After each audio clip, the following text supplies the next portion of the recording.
ताकतों से बर्दाश्त नहीं हो रहा। वैसे तो देश भर में दलितों पर अत्याचार हो रहे हैं, पर जब आप इन मामलों का सूक्ष्म निरीक्षण करेंगे तो पाएंगे कि दलितों में भी सबसे ज्यादा जुल्म वाल्मीकि समाज के साथ किया जा रहा है। क्या है इसकी वजह? इसकी वजह जानने के लिए आपको इतिहास के कुछ पन्नों को पलटना होगा।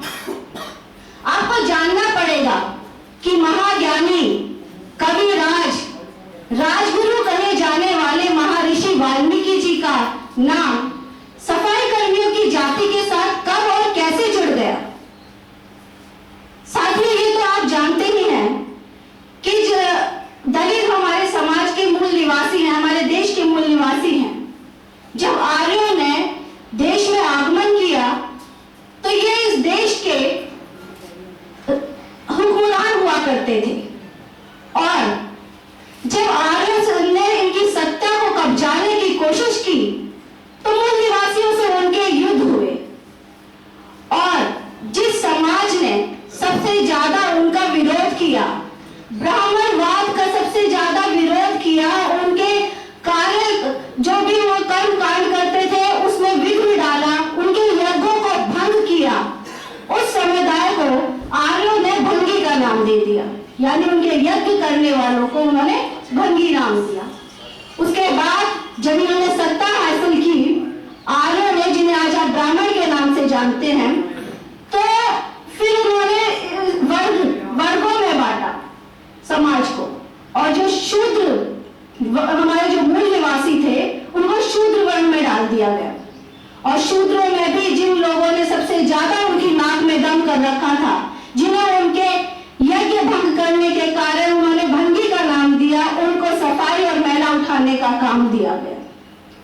फिर महर्षि वाल्मीकि जी का नाम कैसे जुड़ा? क्या वाल्मीकि जी शूद्र थे, या उन्होंने शूद्रों की शिक्षा या उनके उत्थान के लिए कोई आंदोलन किए थे?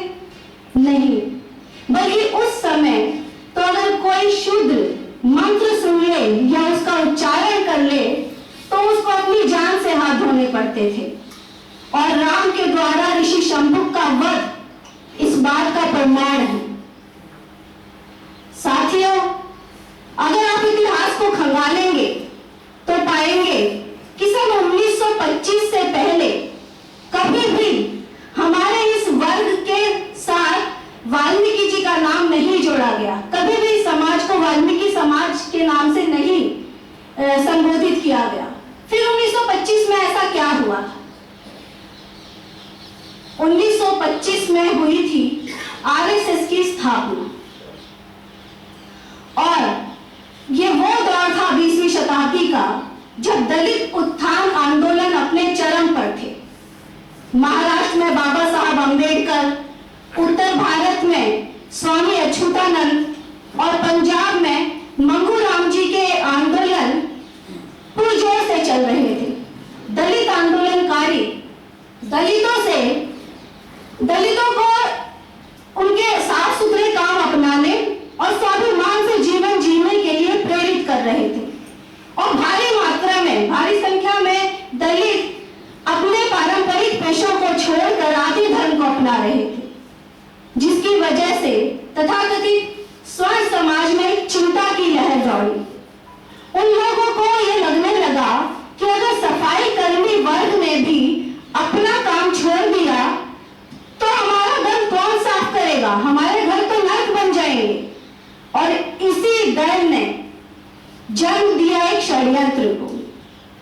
आर्य समाज और आरएसएस ने मिलकर ये योजना बनाई कि अगर इस समाज को इसके पारंपरिक पेशे से जोड़े रखना है तो इसे बाबा साहब के दिखाए शिक्षा के मार्ग से दूर रखना होगा और हिंदू धर्म से जोड़कर रखना होगा।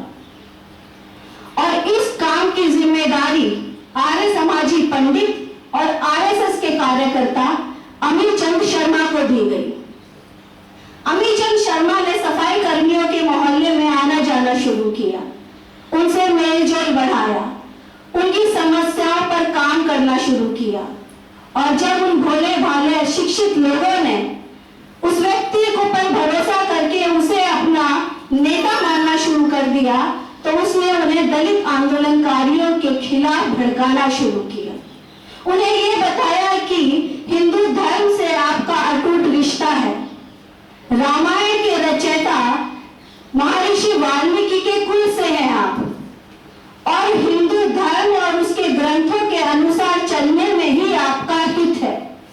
उन्होंने अमीचंद शर्मा ने वाल्मीकि प्रकाश नाम की पुस्तक भी प्रकाशित की, जिसमें इस समाज को वाल्मीकि जी से जोड़कर दिखाया गया, नई नई मनगढ़ंत कहानियां बनाई गई, और ये सीधा साधा समाज उसके षड्यंत्र में, उसके जाल में फंसता चला गया, और आज तक हिंदू धर्म के पाखंड का बोझ अपने सर पर ढो रहा है। जब ये सब हुआ और उन लोगों ने उसने उन लोगों के मन में इस तरीके से ये बात बैठा दी कि जो लोग हिंदू धर्म को छोड़ने की बात करते हैं वो तुम्हारे दुश्मन हैं, और उसका असर आप आज तक देखने को मिल सकता है।